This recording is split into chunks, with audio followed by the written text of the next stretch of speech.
ഒരു ബസ്സും വേണ്ട, തേങ്ങയും വേണ്ട. ലാസ്റ്റ് പുലിവാല പിടിക്കാൻ പോകുന്നത് നീയായിരുന്നു. ബസ്സുമായി ബന്ധപ്പെട്ട ഒരു ഉത്തരവാദിത്വവും പാർട്ടി ഏൽക്കില്ല. നിങ്ങൾ ശരിക്കും ബസ് പോരാളിയാണോ അതോ പഞ്ചായത്ത് മെമ്പറാണോ? ലോൺ അടയ്ക്കാതെ എത്ര നാൾ മുങ്ങി നടക്കുന്നത് താൻ വിചാരിക്കണേ? ഉദ്ദേശം നല്ലതായതുകൊണ്ടും താൻ പഞ്ചായത്തിന്റെ ഉത്തരവാദിത്തപ്പെട്ട ഒരാളായതുകൊണ്ടാണ് ഞാൻ ലോൺ പെട്ടെന്ന് പാസ്സാക്കി തന്നത്. ഇപ്പൊ എത്ര ഗഡുക്കൾ മുടങ്ങിയത് വല്ല ധാരണയുണ്ടോ? ഉണ്ടോടോ? കുന്തം പിടിച്ചു വെക്കാതെ പോയി ലോൺ അടയ്ക്കാതെ മനുഷ്യനെ ടെൻഷൻ പിടിപ്പിക്കാതെ.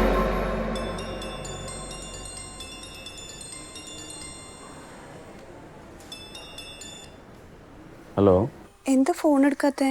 എത്ര നേരമായി വിളിക്കണു? ഹോസ്പിറ്റലാ? ഒന്നും പറയണ്ട ഓഫീസറെ, വയ്യാണ്ടായി. ഒരുവിധപ്പെട്ടതൊക്കെ ഞാൻ ഒറ്റക്ക് താങ്ങും. ഇതിപ്പോ എല്ലാം കൂടി വന്നപ്പോ പറ്റണില്ല. ഇപ്പോഴാ ഞാൻ ഒരു ഭാഗത്തിരുന്നത്. സോറി. Hey, it's okay. അതൊന്നും കുഴപ്പമില്ല. അവസ്ഥയൊക്കെ എനിക്ക് അറിയണതല്ലേ. പിന്നെ മെമ്പർ ഹോസ്പിറ്റലിൽ നിന്ന് തിരിച്ചു വരുമ്പോൾ വീട് വഴിയൊന്ന് വരണം. അല്ലല്ല വരണം, അത്യാവശ്യമുണ്ട്, അതുകൊണ്ടാ.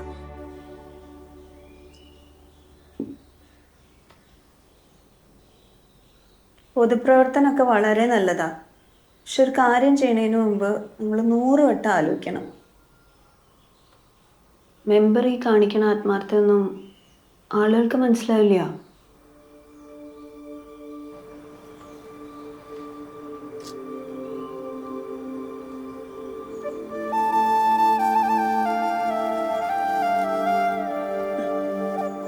അയ്യോ, എന്തത്? ഇതൊന്നും വേണ്ട. ഇത് വെച്ചോളൂ. അയ്യോ, അതിന്റെ ഒന്നും ആവശ്യമില്ല.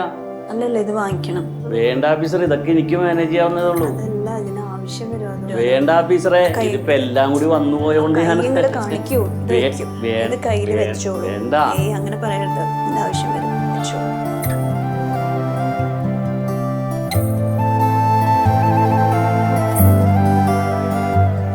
എന്ത് കോലത്! ഒന്നിനെയും കുറിച്ച് ഓർത്ത് ടെൻഷൻ അടിക്കണ്ട, എല്ലാം ശരിയാവും.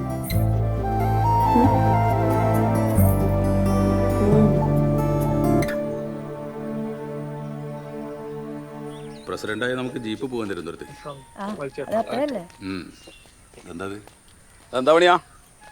ആ വല്ലോട്ടാ കിടപ്പുന്നു. ഞങ്ങളെ തിരുവനന്തപുരത്ത് പോകണം, ഒരു മീറ്റിംഗ് ഉണ്ട്. അപ്പൊ നിങ്ങൾക്ക് സംഭവം എന്ന് അറിഞ്ഞിട്ടേ, എന്തേ? നമ്മളെ സുലോചേട്ടിന്റെ ഭർത്താവുണ്ടല്ലോ, ബാലാട്ട പുള്ളിപ്പുലി, ഓറ് മരിച്ചു.